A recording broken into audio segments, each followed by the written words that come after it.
Okay, let's start today with design of slabs using LSM. Slabs are basically your actual load carrying structures. म्हणजे एखाद्या स्ट्रक्चरमध्ये direct load कुठल्या मेंबरवर येतो तर that is the slab. ठीक आहे. There is a load transfer mechanism. स्लॅबवर सगळ्यात पहिले लोड येतो. Slab transfer this load to beams transfer this load to columns transfer this load to the footings. असा हा लोड ट्रान्सफर मेकॅनिझम काम करतो. तो सगळ्यात पहिले जो लोड येतो that is acting on the slabs. आता स्लॅब काय असतात तर स्लॅबला बेसिकली आपण डिफाईन केलं आहे की it is a 2 dimensional element. आता तुम्ही बघाल सर इथे डायग्राम तर तुम्ही 3 डायमेन्शनल काढली आहे, मला 2 डायमेन्शनल कसे बोलता. सो बेसिकली याच्यात काय आहे की याची जी थिकनेस आहे इट इज व्हेरी स्मॉल. आता एवढी पण स्मॉल नसते, बट आपण बोलतो की it is very small as compared to the other 2 dimensions. हे जे 2 डायमेन्शन्स आहेत त्याच्या कम्पेअरमध्ये thickness is very small, and that is why we say that की it is a 2 dimensional element. ठीक आहे. So here we say the slabs are the plate elements or 2-dimensional elements since thickness of the slab is small as compared to the other 2 dimensions. आणि इथे मी त्याची diagram दाखवली आहे. LY LX T is the small, the thickness is very small. Okay, and we have got 2 dimensions over here, LY and LX. What do I mean by this LY and LX? तर LY हे आपण नेहमी आता बघा कुठला पण slab असेल it is rectangular in nature or square असेल, बट एखादा स्लॅब जर रेक्टँग्युलर असेल तर त्याला 2 डायमेन्शन्स असू शकतात, एक लार्जर वन आणि एक स्मॉलर वन. जी डायमेन्शन लार्जर किंवा लॉंगर असेल त्याला आपण LY बोलतो. जी डायमेन्शन छोटी असेल किंवा स्मॉलर असेल त्याला आपण LX बोलतो. ओके, इथे लिहिलं पण आहे मी नोट की longer span is called as LY. Longer span म्हणजे longer length, and shorter span is called as LX. The shorter span is LX. Fine. Okay, so in this chapter we are going to deal with 2 designs. One is one way slab and another one is two way slab. या दोघांमध्ये basic difference काय आहे हे सांगण्याचा प्रयत्न मी ते करतो आहे आता सध्या, and then we can proceed with the design part. सगळ्यात पहिले we are interested in one way slab. ठीक आहे. वन वे स्लॅबमध्ये we say that the slab is supported on 2 opposite supports. What do I mean by this? Suppose हा एक slab होता, इकडे ही एक ह्याची कॅन आय से साईड आहे आणि ही एक साईड आहे. ह्या दोघं पण अपोजिट साईड्स आहेत. ठीक आहे. ह्या अपोजिट साईड्सवर जर मी लोड अप्लाय केला, लोड नाही सपोर्ट दिला, तर आपण बोलू शकतो की this slab is supported at the opposite ends, and that is what the sentence is the slab is supported on the 2 opposite supports. ठीक आहे. ऐसे स्लॅब को आपण वन वे स्लॅब बोलते. ह्या 2 सपोर्ट्समुळे ह्या स्लॅबची जी बेंडिंग आहे ती इथे दाखवल्याप्रमाणे डॉटेड लाईनच्या अकॉर्डिंगली होते, and we say that it bends in only one direction. ठीक आहे. इथे एक आयडेंटिफाय कसा करायचा की which slab is a one way slab और which slab is a 2 way slab. तर for that we have got one ratio which is called as aspect ratio, and it is denoted by LY by LX. आता LY आणि LX हे कोण आहेत हे आपल्याला already माहिती आहे. LY is the longer span and LX is the shorter span. So LY by LX जर ग्रेटर दॅन 2 आला, फॉर एक्झाम्पल 2.5 3 6 असा काहीतरी व्हॅल्यू आली, तर we say that this slab is a one way slab. 2पेक्षा मोठा आला पाहिजे हा रेशिओ. ठीक आहे. And then only then we can say that this is a one way slab. Okay, it's very easy. One way स्लॅबचा हा symbol आहे. ह्या डायग्राममध्ये this is the longer span, त्याला मी LY नाव दिलं. This is the shorter span, ह्याला मी LX नाव दिलं. ठीक आहे. कधीच डोक्यामध्ये असं आणू नका की हॉरिझॉन्टल LY आहे किंवा हॉरिझॉन्टल LX आहे, असं काहीच नसतं. जो लॉंगर तो LY, जो शॉर्टर तो LX. ठीक आहे. So this is all about the one way slab. आता आपण जाऊया 2 वे स्लॅबमध्ये. What do we understand by 2 way slab? The slab which is supported on all the 4 sides. Look at this. ही एक side आहे, ही एक साईड आहे, ही एक साईड आहे, ही एक साईड आहे. It is supported on all the 4 sides. इथे ब्लूमध्ये मी सपोर्ट्स मार्क केलेत. Such slab is called as a 2 way slab. How to identify 2 way slab? So we have got LY by LX less than or equal to 2. It is called as your 2 way slab. ठीक आहे. ऐसे slab को आपण 2 way slab बोलते. लक्षात ठेवा, LY by LX less than or equal to two के ऊपर जरा फोकस रखना, कारण कधी कधी काय होतं, लोकांना माहीत असतं की LY/X जास्त आला तर काय करायचं, LY/X कमी आला 2पेक्षा तर काय करायचं, बट एक्झॅक्ट 2 आला तर काय करायचं. इथे लिहिलेलं आहे मी की इट इज इक्वल टू 2 पण, बरोबर. इक्वल टू जरी 2चे असलं तरी त्याला आपण 2 वे स्लॅब म्हणूनच ट्रीट करणार. ओके, तो इथे मी लिहिलं आहे की it bends in all direction. इथे कर्व दिसत असेल तुम्हाला, सगळ्या साईडला मी कर्व बनवलेत. तो इट इज इम्प्लाइंग की it is bending in all direction. माझा सिम्बॉल हा असा असतो 2 वे स्लॅबचा. LY इथे मी मुद्दामून हॉरिझॉन्टल दाखवलं, इथे व्हर्टिकल दाखवलं, इथे LYला हॉरिझॉन्टल दाखवलं, just to let you know की LY हा कसा पण असू शकतो. It can be vertical or horizontal. It depends on larger side and shorter side. जी लॉंगर साईड ती LY, जी शॉर्टर साईड ती LX. डन. आता दुसरा एक प्रश्न असतो, रिइन्फोर्समेंट्सना कुठे देतो आपण स्लॅब्सला. तर मी तुम्हाला एक गोष्ट सांगतो. जर 1 वे स्लॅब आहे, it is bending in 1 direction, इथे लिहिलं आहे मी, ठीक आहे. तर reinforcement is provided in only 1 direction and other side is a distribution steel. For example, समजा की हा स्लॅब आहे, माझा बोर्डच एक स्लॅब आहे रेक्टँग्युलर, ठीक आहे. अँड समजा हा 1 वे स्लॅब आहे.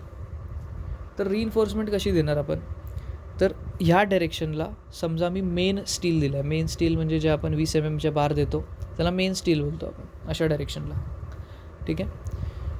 This is called as the main steel. Actually 1 way स्लॅबला ह्या एकाच डिरेक्शनच्या स्टीलची गरज आहे, बट ह्याला सपोर्ट करायला आपल्याला ह्या डायरेक्शनमध्ये, म्हणजे त्याच्या परपेंडिक्युलर डायरेक्शनमध्ये, we need to provide 1 item which is known as distribution steel.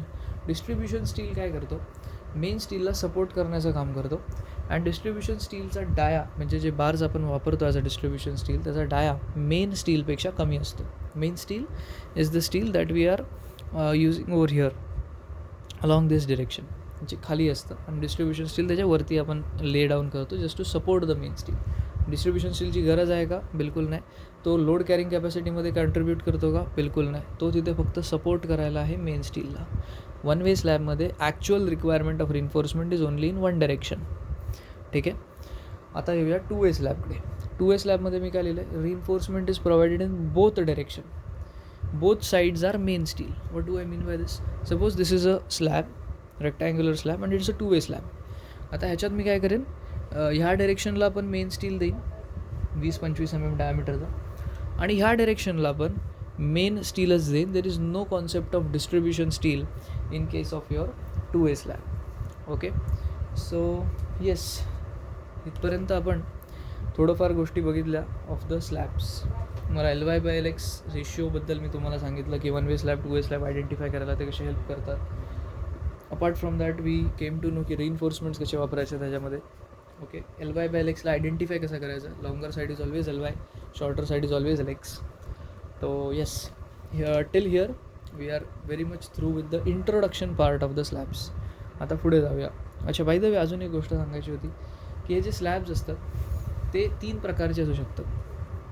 3, 1 way slab 2 way slab हे तर आहेतच, पण 1 वे 2 वेमध्ये पण काही सब टाईप्स असू शकतात. 1 वे स्लॅब किंवा 2 वे स्लॅब दोघं पण आयदर कॅन्टिलिव्हर स्लॅब असू शकतात, सिम्पली सपोर्टेड स्लॅब असू शकतात, किंवा कंटिन्युअस स्लॅब असू शकतात. त्या तिघांपैकी कुठला पण एक टाईप आपल्याला दिलेला असतो क्वेश्चनमध्ये, ठीक आहे. Okay, so now we will move on to the next part. Okay, let's now discuss about the types of loads coming on the slab.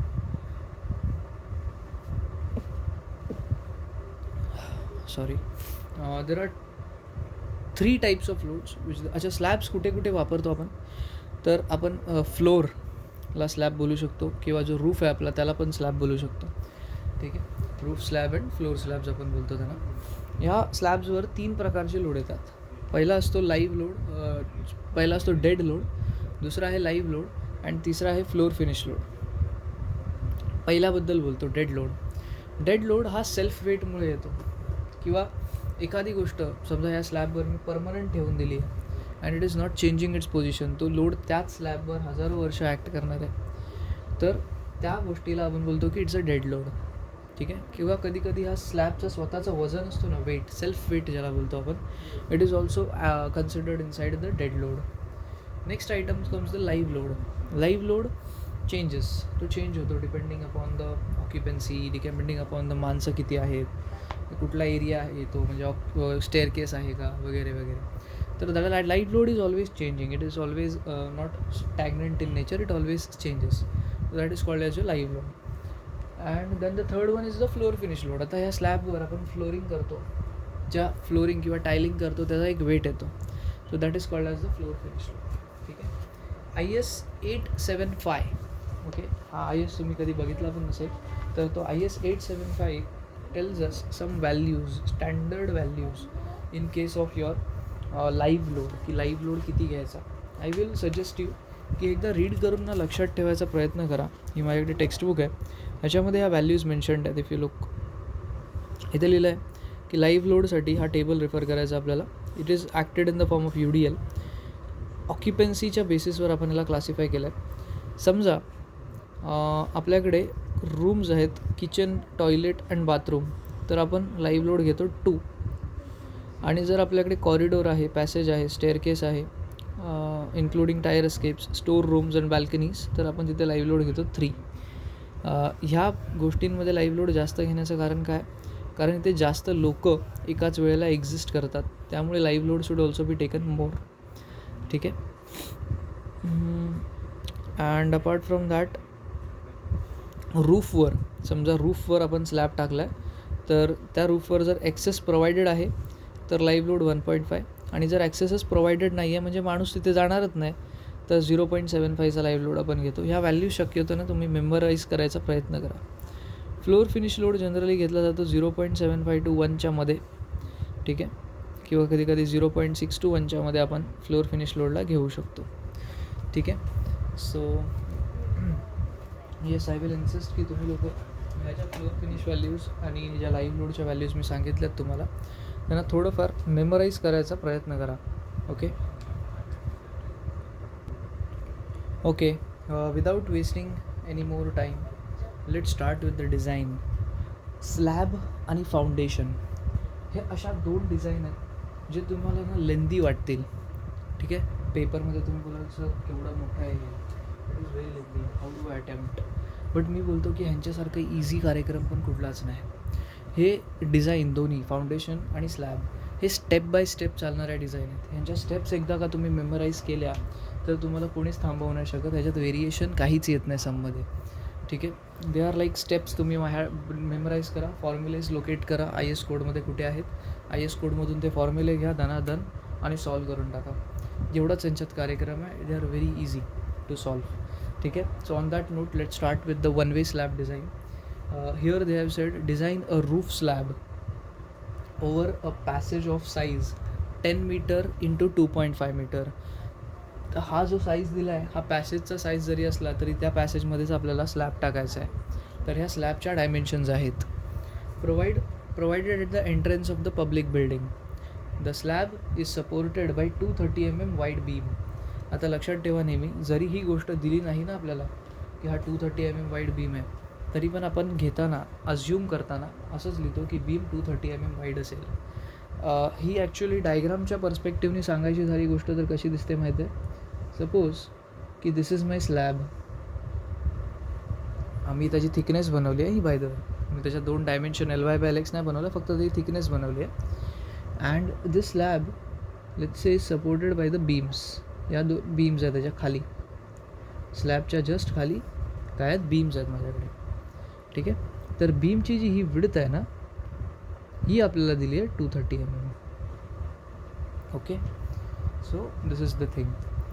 Fine. पुढे ते लोक बोलतात it carries a super imposed load of 3 kN/m². घाबरायचं बिलकुल नाही. Super imposed load तुम्ही बोलाल sir 3 टाईपचे लोड सांगितले तुम्ही, dead load, live load, floor finish load. Super impose load तर तुम्ही सांगितलंच नाही. मी बोलतो की super impose load is nothing but your live load. ठीक आहे. So it's the live load only which is given to us as 3 kN/m², and you have to use the M20 grade of concrete and Fe415 grade of steel, and you have to of course solve it using the LSM method. ठीक आहे. तो इथपर्यंत आपला question part झाला. आता आपण एक एक करून डिझाईन करायला स्टार्ट करणार आहे. ठीक आहे. Okay. Step number 1 is to identify the type of slab. What type of slab it is, it's a one way slab or a two way slab. इथे लिहिलं नाही क्वेश्चनमध्ये की हा वन वे स्लॅब आहे की टू वे स्लॅब आहे, ते तुम्हाला आयडेंटिफाय करून द्यायचं आहे. तर to identify the slab you have one item which is known as aspect ratio, and aspect ratio is given by LY/LX. आता तुम्ही मला सांगा सर तुम्ही LY/LX आणला कुठून, इथे दिलेत नाही यार dimension 10 metre into 2.5 metre. Boss हा 10 मीटर इंटू 2.5 मीटरमध्ये what is the bigger dimension 10. मी तुम्हाला आधीच सांगितलेलं की जी लॉंगर स्पॅन असेल दॅट विल बी LY, जो शॉर्टर स्पॅन असेल विच इज 2.5 तो आपला असेल LX which is 2.5. If I divide this I get the answer is 4. आता मला क्लिअर कट दिसतं आहे की LY/LX is greater than 2. It is a one way slab, म्हणजे आपण ह्याला वन वे स्लॅब म्हणून डिझाईन करणार आहे याच्या पुढे. This is your step number 1 done and dusted. संपला विषय इथपर्यंत. Okay okay now let's move on to step number 2 which is called as the trial depth of the slab. Trial depth आपण लिहिते ते LSM जेव्हा आपण स्टडी केलेलं तर 2 प्रकारच्या डेप्थ तुम्हाला मी सांगितलेलं. एक होती effective depth and another one was overall depth. ठीक आहे. सो आपल्याला डेप्थ इथून फाइंड आउट करायची and for that we require this formula. Okay, हा फॉर्म्युला स्ट्रेट अवे तुम्हाला IS कोडमध्ये भेटणार नाही, पण ह्याचे काही हिंट्स तुम्हाला पेज नंबर 37वर बघायला भेटतील. इथे लिहिलं आहे या लोकांनी बेसिक व्हॅल्यूज. ह्या ज्या व्हॅल्यूज इथे लिहिल्या त्या बेसिक व्हॅल्यूज आहेत of span to effective depth ratio. Span to effective डेप्थचा रेशिओ म्हणजे divided by span upon effective depth, त्याच्या बेसिक व्हॅल्यूची ही इथे रेंज लिहिली आहे 7-20-20 for 2026 cantilever, simply supported and continuous slabs. ठीक आहे. पण मग प्रश्न पडतो सर हा मॉडिफिकेशन फॅक्टर कुठून आला. हा जो इथे तुम्ही क्लॉज वाचून दाखवला IS कोड पेज नंबर 37मध्ये, इथे तर फक्त लिहिलं आहे की स्पॅन टू इफेक्टिव्ह डेप्थचा बेसिक व्हॅल्यूची व्हॅल्यू एवढी असेल. मॉडिफिकेशन फॅक्टर कुठून आला तर इथेच खाली क्लॉज आहे C वाला, त्याच्यात लिहिलं आहे depending upon the area and stress of the steel for tension reinforcement the values in A and B तर मी रीडच नाही केला, सोडून द्या, shall be modified by multiplying with modification factor obtained as per figure 4. म्हणून इथे मी मल्टिप्लाय बाय मॉडिफिकेशन फॅक्टर केलं आहे, कारण IS कोड बोलतो आपल्याला. हा मॉडिफिकेशन फॅक्टर आपल्याला फिगर 4मध्ये भेटतो. फिगर 4साठी जास्त लांब जायची गरज नाही.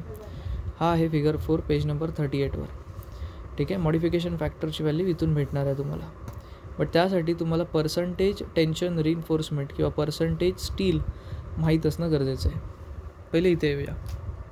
मी तुम्हाला हा फॉर्म्युला एक्सप्लेन करून दाखवला व्हेरी क्लिअरली. या कुठून आला, पेज नंबर 37मधून आला.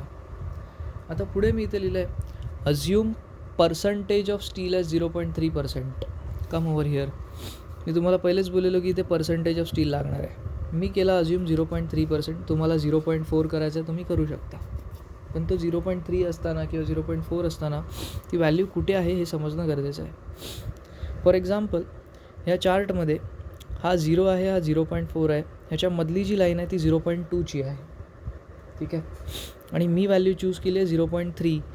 तर हा बघा, हा 0, ही लाईन 0.2, म्हणजे 0.3 हा 0.2 आणि 0.4च्या मध्ये येणार, म्हणजे ह्या बॉक्समध्ये येणार कुठेतरी. आता प्रश्न पडतो सर मॉडिफिकेशन फॅक्टर पाहिजे. इथे 1 2 3 4 5 कर्व आहेत, ह्याच्यापैकी आपला कर्व कुठला. तर मी एवढंच सांगेन बॉस, आपल्याकडे ग्रेड ऑफ स्टील दिला आहे आपल्याला 415 Fe415. इथे एक फॉर्म्युला आहे, इथे हे FSच्या व्हॅल्यूज आहेत. इथे एक फॉर्म्युला आहे FS is equal to 0.58 FY म्हणजे स्टील 415. तुम्ही 0.58 इंटू 415 करा, तुम्हाला ह्या FSची व्हॅल्यू भेटेल की कुठला व्हॅल्यू आहे. जर तुम्ही आता 0.58 इंटू 415 केलं तर तुम्हाला ना FS 240च्या आसपास भेटेल, म्हणजे हा कर्व आपला ॲक्टिवेट झाला. अँड सबसिक्वेंटली जर तुम्ही 0.58 इंटू समजा 500चा ग्रेड आहे, लेट मी शो यू. हा माझा कॅल्सी, मी ते घेतला 0.58 into 500, that gives me an answer of 290. इथे दिसतं FS 290, म्हणजे हा Fe 500चा कर्व आहे.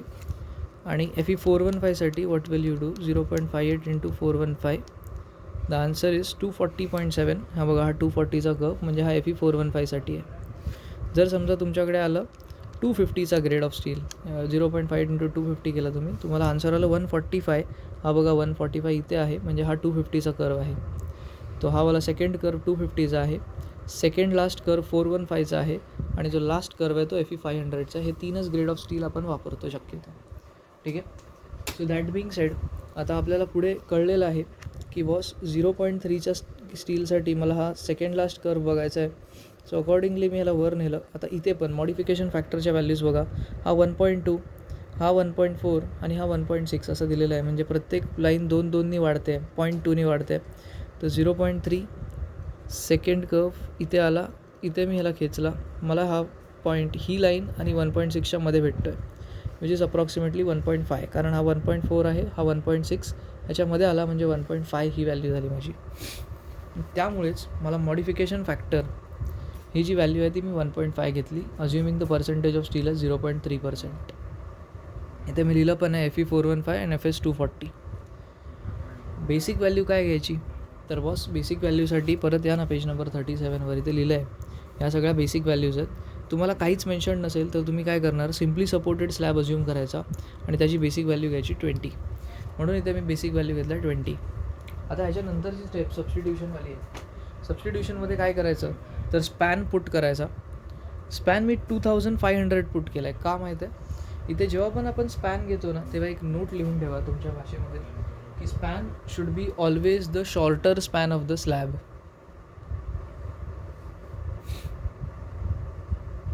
Always shorter span of slab आपण चूज करतो. ठीक आहे. आता shorter span of slab choose केल्यानंतर तुम्हाला इथे दिसत असेल की LY म्हणजेच मोठा longer span is 10, shorter span is 2.5 metres. मी त्याला फक्त मध्ये कन्वर्ट केलं म्हणून तो 2500 दिला मी इथे. 2500 upon small d into 20 into 1.5 हे तुम्हाला मी ऑलरेडी सांगितलं. इथून तुम्हाला एकच अननोन राहतो स्मॉल d, विच इज 83.3. त्याला मी राऊंड अप करून 90 mm घेतला. इथपर्यंत आपली इफेक्टिव्ह डेप्थ निघाली. अजून एक डेप्थ असते जिला ओव्हरऑल डेप्थ बोललं जातं. ओव्हरऑल डेप्थचा फॉर्म्युला आहे मित्रा, small d plus 5/2 plus cover, clear cover. हा फॉर्म्युला आपण पहिल्या चॅप्टरपासून शिकत आलो आहे. तर आत्ता सध्यासाठी स्मॉल डीची अरेंजमेंट आहे माझ्याकडे. Diameter of bars in main steel किंवा मेन स्टील बारचा आपल्याकडे नाही आहे, तो मी अज्युम करेन. इथे लिहिलं मी assume diameter of main steel as 10 mm. आता राहिला प्रश्न कवरचा. हा कवर किती घ्यायचा, तर या कवरसाठी ना एक इम्पॉर्टंट पेज नंबर आहे. तो पेज नंबर, एक सेकंड द्या मला, मी तुम्हाला सांगतो की तो आहे.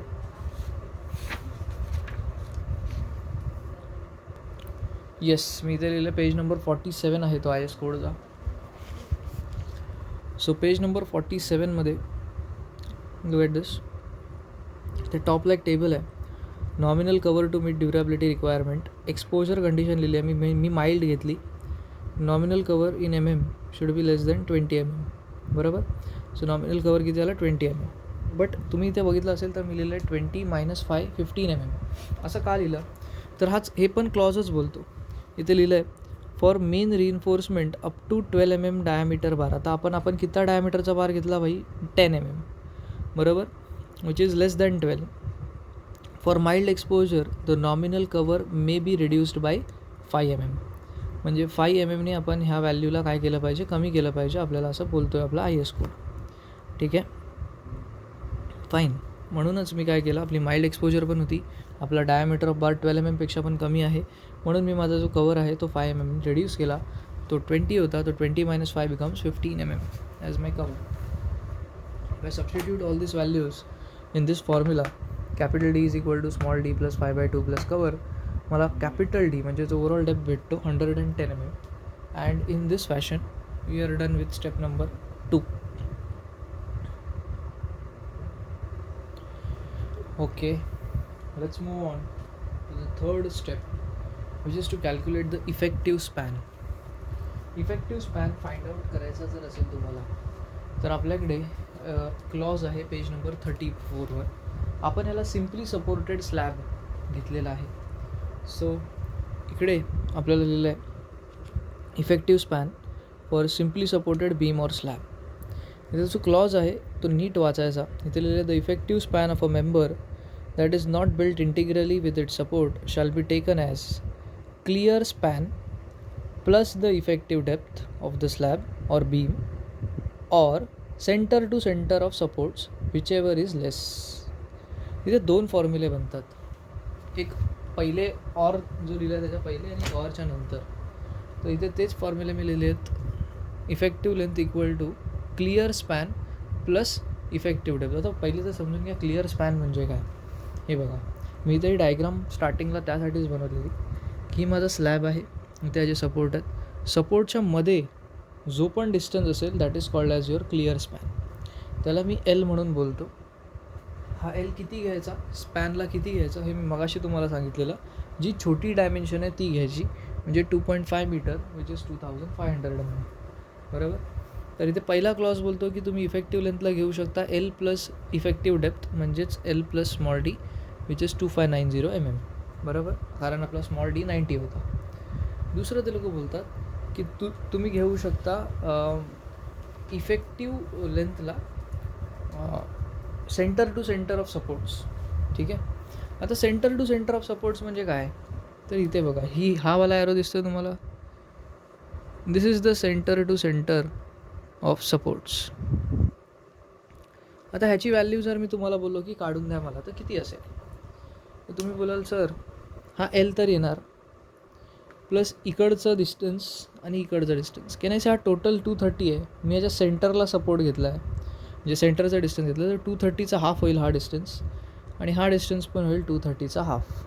परत एकदा सांगतो, हे डिस्टन्स मला काढायचं आहे, ह्याच्या सेंटरचं आहे. इथून सेंटर आणि इथून centre, centre to centre of supports बोलतो आपण त्याला. क्लिअर स्पॅन तर येणारच. 230 हा टोटल सपोर्टचा आहे, त्याचा half distance will be 230 divided by 2, म्हणजे हे एवढं आलं ह्याच्यामध्ये. एल सोबत दिस अँड दिस, म्हणजेच हा पण अगेन 230 डिवायडेड बाय 2. म्हणून मी तिथे लिहिलं आहे एल म्हणजेच clear span plus 230 divided by 2 plus 230 divided by 2. या दोघांना ॲड केलं तर आय गॉट 2730 mm. क्लॉज बोलतो की ह्या 2 व्हॅल्यूजपैकी विच एवर इज लेस ती तुमची इफेक्टिव्ह स्पॅन आहे. So whichever is less या दोघांपैकी लेस आहे 2590 mm. तो that is my effective span.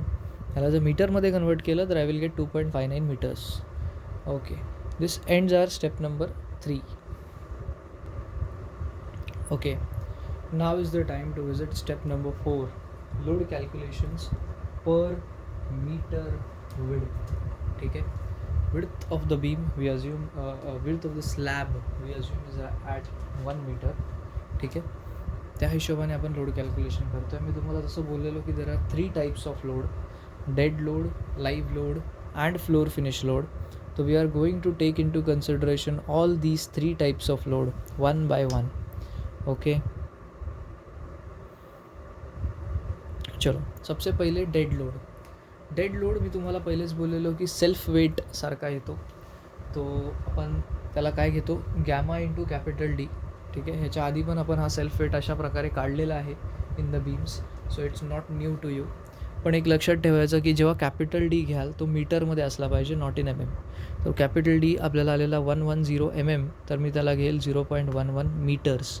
It's equal to 2.75 kilo newton per metre square. Unit लक्षात घ्या, kilo newton per metre square. Gamma काय आहे, इट इज युनिट वेट. तर गॅमाचं युनिट असतं kilo newton per metre cube. त्यासोबत तुम्ही उचलून डी मल्टिप्लाय करताय, त्याचं युनिट आहे मीटर. इकडून 1 मीटर, इथून 1 मीटर गेला, तुमच्याकडे उरलं kilo newton per metre square. बरोबर, फॅन्टॅस्टिक. नेक्स्ट, लाईव्ह लोड क्वेश्चनमध्येच दिलं आहे, super impose load of 3 kilo newton per metre square. तिसरा लोड फ्लोर फिनिश लोड. हा अज्युम करायचा आहे. तुम्हाला एक रेंज दिलेली आठवते, 0.6 to 1 अशी काहीतरी ती रेंज होती. तर मी तिथे 0.75 घेतला. तुम्ही 1 पण घेऊ शकता, काही वांधा नाही. ठीक आहे. पण जे पण घ्याल ते फिक्स ठेवा डोक्यामध्ये, सारखं प्रत्येक सममध्ये चेंज नका करत जाऊ. ठीक आहे. ती एक रेंज तुम्हाला स्टार्टिंगला मी व्हिडिओच्या दाखवली आहे, बुकमधून अशी घेऊन. ती व्हॅल्यू त्या रेंजमध्ये असली पाहिजे. ठीक आहे ना. इथे मी लिहिलं आहे एक इम्पॉर्टंट गोष्ट. आतापर्यंत लक्षात घ्या यांची युनिट काय आहेत, kilo newton per metre square, kilo newton per metre square, kilo newton per metre square. Total load पर मीटर विड्थ काढायला गेलो तर या तिघांचं ॲडिशन होणार. बट इथे लिहिताना आम्ही युनिट बघा काय लिहिला, किलो न्यूटन पर मीटर. का माहिती आहे? कारण मी इथे लिहिलेलं टोटल लोड पर मीटर विड्थ. पर मीटर विड्थचा अर्थ असतो की माझ्यासोबत अजून एक मीटर मल्टिप्लाय केला आहे, अजून एक मीटर कॅन्सल झाला तर I will get kilo newton per metre as the unit. ठीक आहे. So that is why we get it as 1 metre, kilo newton per metre. Okay. So 2.75 + 3 + 0.75 gives me 6.5 kilo newton per metre. इथे kilo newton per metre लिहिणं important आहे खूप जास्त. नंतर येतो आपल्याकडे वेळ फॅक्टर्ड लोड काढायचा, कारण this load is service load किंवा डिझाईन लोड असं बोलू शकतो. ह्याला फॅक्टर्ड करायला वी मल्टिप्लाइड बाय 1.5 अँड 1.5नी जेव्हा मी ह्या लोडला मल्टिप्लाय करेन I will get the factored load which is 9.75 kilo newton per metre which will be used further in the design for rest of the calculations. ठीक आहे. So we are done with step number 4 over here which is load calculations per metre width. Okay, now let's move on to step number 5 and step number 6. Step number 5मध्ये आपण काय करतो, we calculate the factored bending moment. Okay, we calculate the factored bending moment. कारण आपण simply supported slab घेतला आहे त्यासाठी आपण बेंडिंग मोमेंटचा फॉर्म्युला एमचा फॉर्म्युला घेतो WL²/8. हा SFD-BMD मॉसमधून आलेला फॉर्म्युला आहे बेंडिंग मोमेंटचा. It is WL²/8. आता आपल्याकडे जो लोड आहे तो आपण काढला ह्याच्या प्रिव्हियस स्टेपमध्ये 9.75 किलो न्यूटन पर मीटर. इथे जी लेंथ घेतो ती आपण इफेक्टिव्ह लेंथ घेतो, साधीसुधी लेंथ नाही, इफेक्टिव्ह लेंथ जी आता त्याच्या आधीच्या स्टेपमध्ये काढली विच इज 2.59. तो टेक द 2.59 का square divided by 8 and you will get it 8.175 kilo newton metre. हा तुमचा फॅक्टर्ड बेंडिंग मोमेंट झाला MU. नाव स्टेप नंबर 6 काय बोलते, you have to check for required depth. Required डेप्थचा चेक काय असतो माहिती आहे? तुम्ही 90 mm जी डेप्थ दिली आहे तो आठवतो तुम्ही तो फॉर्म्युला घेतलेला मिनिमम, ते तिथे तुम्ही स्टील वगैरे अज्युम केलेलं 0.3%. पहिली दुसरी स्टेप तिथून डेप्थ काढलेली, तिथे लिहिलेलं ट्रायल डेप्थ. ट्रायल डेप्थ म्हणजे आपल्याला माहीत नव्हतं की एवढीच डेप्थ लागणार आहे किंवा ह्याच्याहून जास्त लागणार आहे, तर डेप्थला चेक करणं खूप इम्पॉर्टंट आहे. अँड हा फॉर्म्युला तुम्हाला आठवत असेल LSM मेथडमधून आलेला फॉर्म्युला आहे. MU = 0.136. Fe415 ग्रेड ऑफ स्टीलसाठी we use this formula. Okay, तो 0.136 FCK/B × D². ह्याच्यात डीला ना अननोन ठेवायचं, डीला अननोन ठेवायचं. B 1000 कसा आला मी तुम्हाला बोललेलो, B इज विड्थ. आणि ह्याच्यात जस्ट आधीच्या स्टेपमध्ये लोड कॅल्क्युलेशनमध्ये आपण लिहिले load calculation per metre width. Per metre म्हणजे 1 मीटर, 1 मीटर म्हणजे 1000 mm असतात. FCKची value 20, 0.136 as it is MU. हा बघा कशात आहे 8.175 किलो न्यूटन मीटरमध्ये. त्याला मी न्यूटन MM कन्वर्ट केला तर I will gate 8.175 × 10⁻⁶ Newton MM. ठीक आहे. तर इथे मला D भेटला. हा रिक्वायर्ड डेप्थ आहे, म्हणजे एवढी जर मोमेंट माझ्या स्लॅबमध्ये येणार असेल तर त्यासाठी डेप्थ किती पाहिजे माझी 54.82 mm तरी पाहिजेच पाहिजे. मी किती प्रोव्हाइड केली आहे 90 mm ची डेप्थ प्रोव्हाइड केली आहे. रिक्वायर्ड कितीची आहे 54. Can I say me provide केलेली डेप्थ रिक्वायर्ड डेप्थपेक्षा मोठी आहे, म्हणजे आपला जो स्लॅब आहे तो सेफ आहे, मोमेंटला घेऊ शकतो. आपल्या एवढ्या जी मोमेंट आपल्या स्लॅबवर येते तेवढ्या मोमेंटला तो सस्टेन करू शकतो. So this is your step number 5 and step number 6 done. Okay, now is the time to calculate the main steel reinforcement. Slab के अंदर स्टील कितना जाएगा, कितना एरिया का स्टील जाएगा, that is what we need to calculate in the step number 7 which is main reinforcement. For this we require one formula that we have already studied in LSM. Limit state method में अपन already ये formula study कर चुके हैं. मी तुम्हाला बोललो पण होतो की हा फॉर्म्युला खूप इम्पॉर्टंट आहे, नॉट फॉर दिस सब्जेक्ट, ह्याच्या पुढच्या सब्जेक्टमध्ये पण हाच फॉर्म्युला आपल्याला वापरायचा आहे. तर it is 0.5 FCK/FY 1 - √1 - 4.6 MU FCK/BD² × BD. तो accordingly we put the values. FCK का वैल्यू 20, FY का वैल्यू 415. MU न्यूटन MM मध्ये टाकायचं आहे 8.175 × 10⁻⁶ येणार. FCK is 20, B is 1000, D is 90. 90 का स्क्वायर कर दिया into 1000 × 90. If you solve all this तेरे को AST मिलेगा 268.32 mm².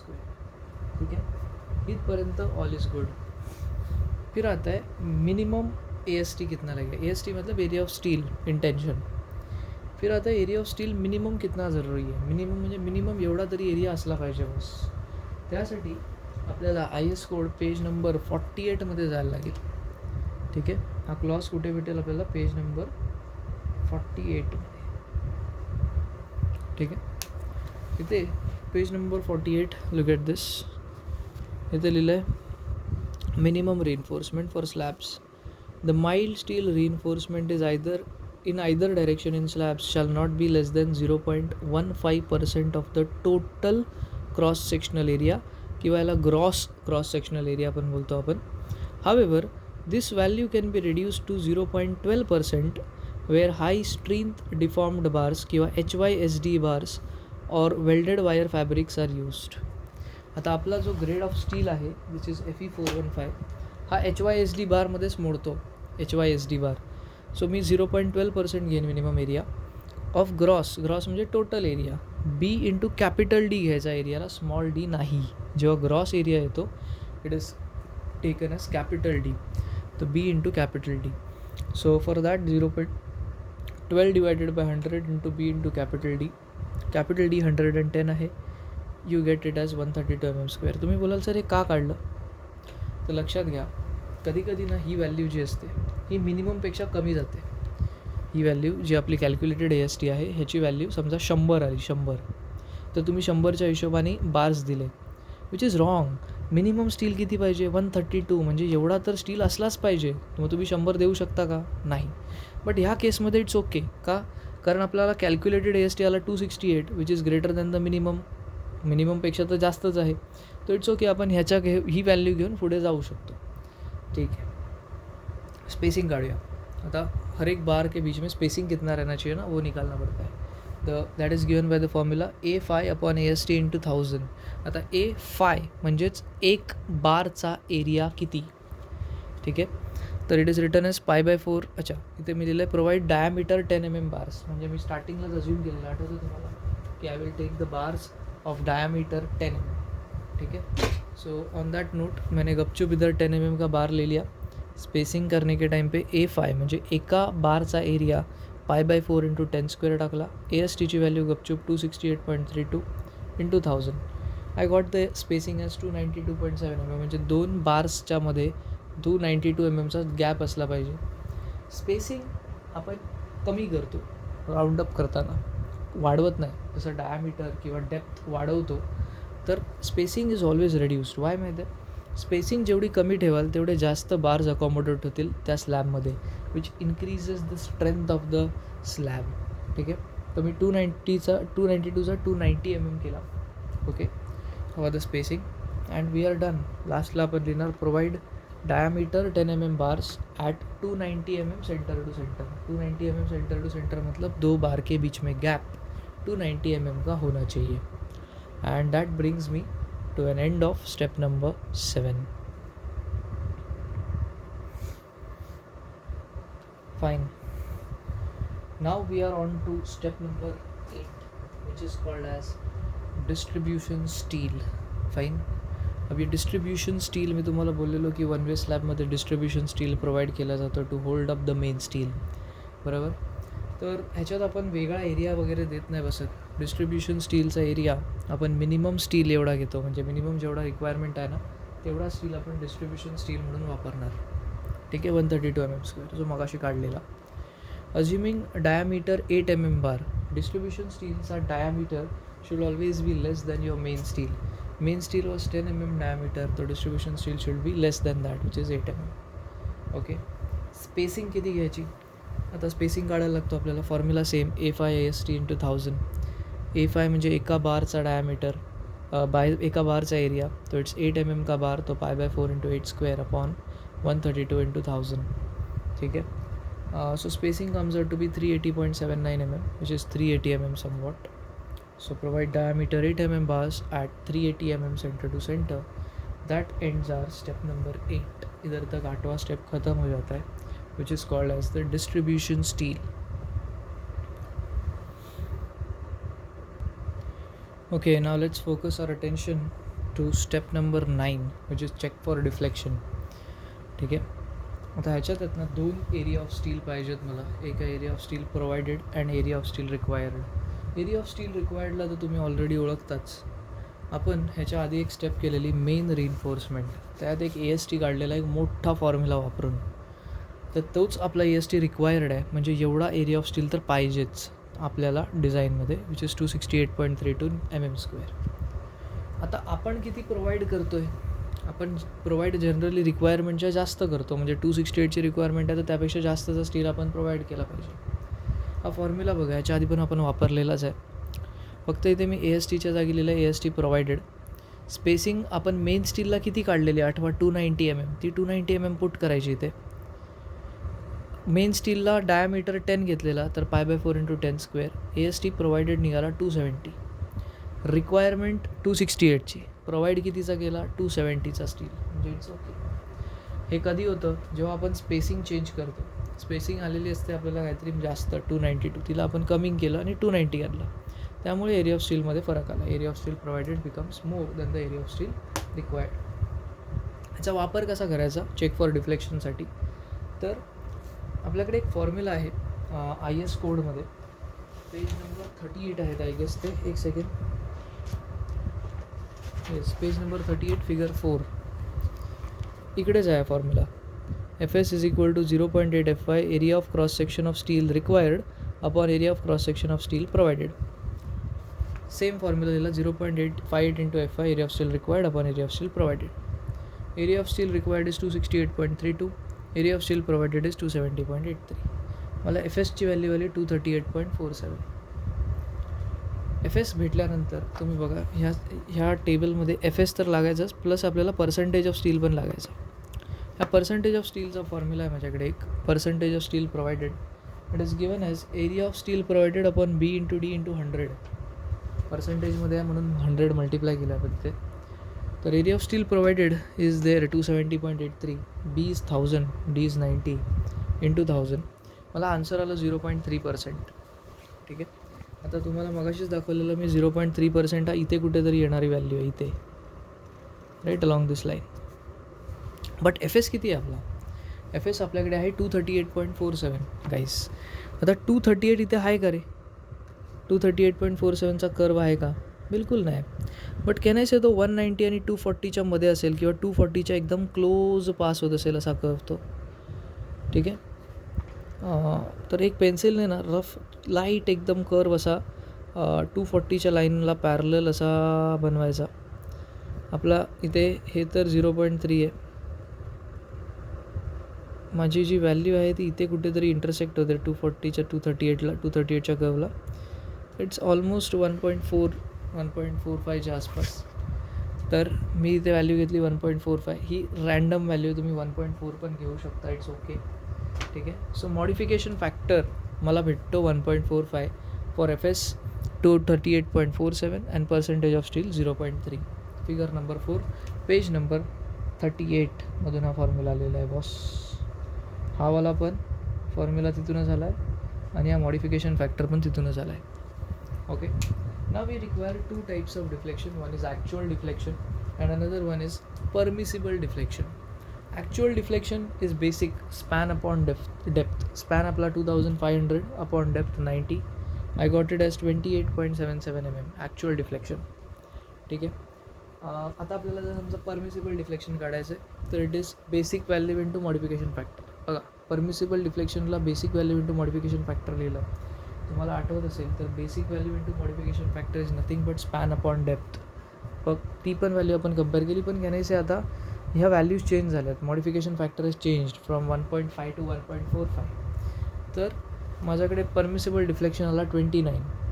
ॲक्च्युअल डिफ्लेक्शन किती होतो आहे माझा? 28.77. परमिसिबलची व्हॅल्यू नेहमी मोठी असली पाहिजे ॲक्च्युअलपेक्षा, तरच तुमचं डिफ्लेक्शनमध्ये सेफ आहे स्लॅब असं बोलतो आपण. तो permissible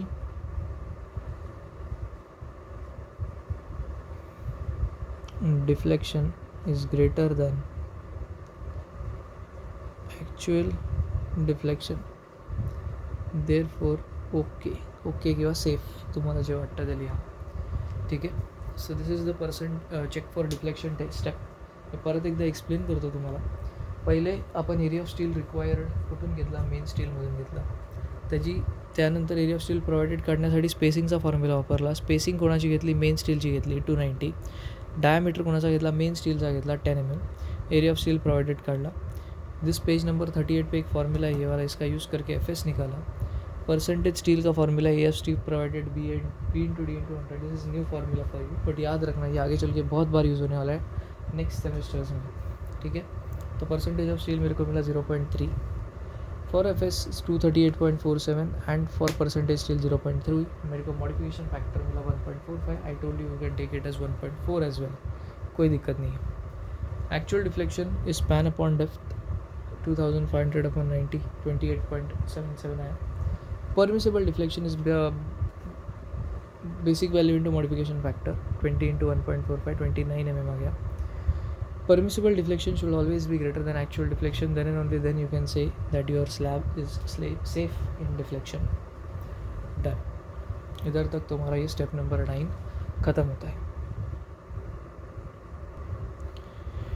Okay, now is the step number 10 to calculate the shear या फिर check for shear.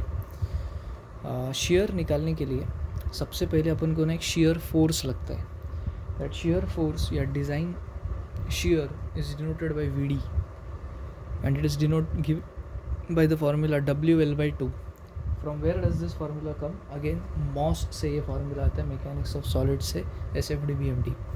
तो WL/2 simply supported beam के लिए shear का formula या shear force का formula is WL/2। तो WU into LE divided by 2, WU is the factored load, LE is the effective length। In दोनों को अगर सब्सटीट्यूट करोगे तो डिज़ाइन लोड तुमको मिलेगा विच इज़ 12.62 किलोन्यूटन समवॉट। फिर बारी आता है टाउ वी का। ये फार्मूला मैं किधर से लेके आ रहा हूँ मालूम है तुमको? You should come on page number 72। I will just write it down over here, it is on page 72। Page 72 में the tau v is nominal shear stress is given by VU/B into D, वो D multiplication में है, okay. तो ये formula उधर से आया, VD को newton में पुट किया 1000 into 90, I got the stress tau v as 0.140 Nm²। ह्याच्यानंतर आपल्याला design shear strength of concrete tau c काढायचा असतो। ह्याच्यासाठी आपल्याकडे एक टेबल आहे, टेबल नंबर 19 नावाचा।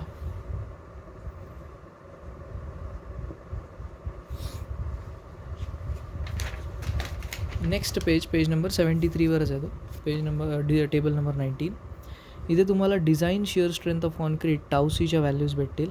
फॉर M20 कॉन्क्रीट आपल्याला पाहिजे, पण इथे लिहिलं आहे 100 AST/BD।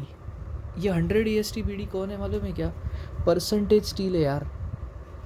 तुम्हाला आठवतं ह्याच्या पहिल्या स्टेपमध्ये, ह्याच्या आधीच्या स्टेपमध्ये तुम्ही पर्सेंटेज स्टील काढला, actual percentage of steel which came out to be 0.3%। ह्याच्या जस्ट आधीच्या स्टेपमध्ये बघा, स्टेप नंबर 9, तो 0.3% तुम्हारा स्टील है।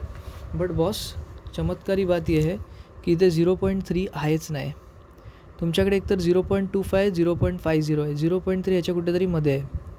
तर मी काय लिहिलं, पर्सेंटेज ऑफ स्टीलला 0.25 0.5 0.3 त्यांच्यामध्ये। टाउ सीची व्हॅल्यू जर शोधायला जाल तर 0.25साठी आहे 0.36, 0.50साठी आहे 0.48, 0.36 0.48 ह्या दोन व्हॅल्यू लिहिल्या। बट 0.3साठी ती व्हॅल्यू किती आहे हे मला माहीतच नाही। ही मधली व्हॅल्यू काढण्यासाठी आपण काय करतो, इंटरपोलेशन कसं करणार, 0.25 this minus this upon this minus this equals to this minus this, म्हणजे 0.36 minus x upon x minus 0.48, म्हणजे दिस माइनस दिस, तुमको एक्स मिल जाएगा which is 0.384। This is nothing but the tau C का value 0.384। वो table से मैं यही ढूंढने का कोशिश कर रहा था, ठीक है। Again I will like to focus your attention on page number 71। Highest page number 71 बोलता है अपन को कि फॉर सॉलिड स्लैब्स, इधर देखो, design shear strength of concrete for solid slabs, we are designing the slabs, the design shear strength for the concrete shall be tau C into K. मतलब design shear strength tau C की value K into tau C होना चाहिए। तर के ची value आपल्याला इथे दिलेली आहे की जर ओवरऑल डेप्थ इज 300 mm और मोर, या फिर 275 mm 250 mm 220 mm, आपली 110 आहे विच इज़ 150 mm और लेस, तर आपल्याला के ची व्हॅल्यू 1.3 घेतली पाहिजे। आपली ओव्हरऑल डेप्थ 110 होती, त्यामुळे मी के ची व्हॅल्यू घेतली 1.3, त्याला मल्टिप्लाय केलं टाउ सी सोबत, मला नवीन टावसी आला विच इज 0.4992. शिअर रिइन्फोर्समेंट्स प्रोव्हाइड करायचे की नाही हे आपल्याला या क्लॉजवरून कळतं. अँड आपण चेक कसं करतो, हा जो टावसी आहे it should always be greater than your tau v. तर आपण लिहिणार येते की no shear reinforcement is required in this slab. Okay, shear reinforcement generally आपण थिकनेसच्या अलॉंग देतो. म्हणजे समजा हा माझा स्लॅब आहे, ही याची thickness. So this is how you provide the shear reinforcements. असे हॉरिझॉन्टल आणि अशा डायरेक्शनमध्ये, पॅरलल डायरेक्शनमध्ये we provide the main steel. ठीक आहे, तो yes this is the thing. इथपर्यंत we are done with our step number 10. इधर तक no shear reinforcement is required क्योंकि tau C is greater than tau V. But जर उलटा झालं कि टाऊ व्ही मोठा आला टाऊ सीपेक्षा, तो तुम लोग को शिअर रिइन्फोर्समेंट्स देना पडेगा. बट जनरली होता नाही आहे. स्लॅबमध्ये आपल्याला कधीच शिअर रिइन्फोर्समेंट द्यायची गरज नाही लागत. कधी कधी स्पेशली ते लोक बोलतात की चेक फॉर शिअर, त्यामुळे आपण ही स्टेप केली. अच्छा, ह्याच्या आधी तुम्ही जर चेक फॉर डेव्हलपमेंट हे केलेलं डिफ्लेक्शन, त्यालाच स्टेपला नाव आहे चेक फॉर सर्व्हिसॅबिलिटी. दोनों नाम सेम है, you can use either or. ठीक आहे, that brings me to an end of step number 10. Okay, now comes the last part which is detailing. डिटेलिंगमध्ये आपण ह्याचा साईड व्ह्यू बघतो स्लॅबचा. ही याची थिकनेस आहे, we are plotted the thickness. म्हणजे जर हा मी स्लॅब पकडला तर इथे आहे ना, इथे ही माझी थिकनेस आहे. इथे look at this over my hand, ये इसका थिकनेस है इधर. Okay, this is the length. तो ये मैं इधर से देख रहा हूँ from this side, I am viewing of the slab. तो कैसा दिखता है. तर आपण माहिती आहे की जो शॉर्टर स्पॅन आहे तो घेतला आहे 2.5 मीटर. ह्याच्या अलॉंग किंवा ह्याच्या पॅरलल डायरेक्शनमध्ये there should be always main steel. आता तो मेन स्टील कसा टाकायचा ना ते लक्षात घ्या प्लीज. ते दोन हे होल्डिंग बार्स असतात. ठीक है, इसको पकड़ के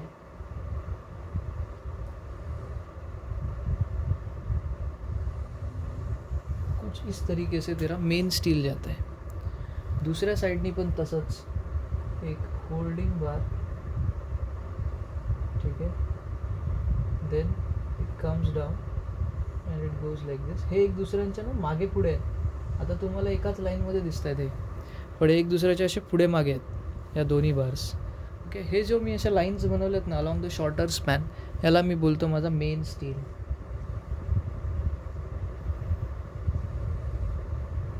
चा diameter was 10 mm at 290 mm centre to centre. म्हणजे त्या दोघांच्यामध्ये गॅप 290 mm आहे. जो आपला डिस्ट्रीब्युशन स्टील आहे तो आपल्याला इथे असा दिसतो in the form of rods. नेहमी लक्षात ठेवा, डिस्ट्रीब्युशन स्टील हा मेन स्टीलच्या वर असला पाहिजे. ठीक आहे, look at this, this is the main steel. त्याच्यावरती मी माझा डिस्ट्रीब्युशन स्टील दिला. So this is over here the distribution steel of diameter 8 mm at 380 mm center to center. Okay, that's it. और ये रहे तुम्हारे supports 230 mm 230 mm. This is the detailing part. Okay, this is the entire thing. One way slab इतना ही आता है, इससे ज़्यादा कुछ और भयंकर काम नहीं आता इसमें. ठीक है, आता तुम्हाला एक ना मी सांगतो की जर समजा तुमची चेक फॉर डिफ्लेक्शनमध्ये एक स्टेप आहे चेक फॉर डिफ्लेक्शन, त्यात तुमचा स्लॅब फेल झाला, म्हणजे तुमची परमिसेबल डिफ्लेक्शनपेक्षा ॲक्च्युअल डिफ्लेक्शन मोठी आली, तर मग काय करायचं, तर डेप्थ वाढवायची. ओव्हरऑल डेप्थ ऑफ द जो स्लॅब आहे ना तो वाढवायचा. इथे दाखवायचं नाही, बोलायचं फक्त, कमेंट लिहायची की increase the overall depth of the slab so as to keep the slab safe in deflection. बस इतना ही लिखने का, उसको आगे कुछ करने का नहीं, फेल हो गया तो. Okay, so this is the one way slab का problem. You can solve n number of problems based on this. ये मैंने एक एग्जाम्पल लिया. ठीक है, ऐसा ही बहुत सारा प्रॉब्लम्स तुम लोग सॉल्व कर सकते हो. It is up to you. ठीक है, इसको ही अच्छे से प्रॅक्टिस कर लिया तो भी हो जाएगा काम. ह्याच्यात व्हेरिएशन्स ॲज सच येत नाही. मी तुम्हाला पहिलेच बोललेलं, you just need to have go through at your steps एकदा का तुमच्या डोक्यात आल्या की संपला विषय. This design is nothing for you. ठीक आहे, so yes, that's it from my side for one way slab. We will meet in the another video for two-way slab.